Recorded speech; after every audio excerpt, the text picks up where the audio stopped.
तर मित्रांनो, 5 ऑगस्ट मंगळवारी पुत्रदा एकादशी, श्रावण पुत्रदा एकादशी आहे।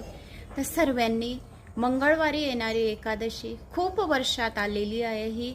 तर आपल्याला आपल्या मुलांच्या प्रगतीसाठी, मुलांच्या दीर्घ आयुष्यासाठी आपल्याला पुत्रदा एकादशी करायची आहे। तर जो कोणी श्रावण महिन्याची पुत्रदा एकादशी करतो त्यांच्या मुलांना दीर्घ आयुष्याची प्राप्ती होते।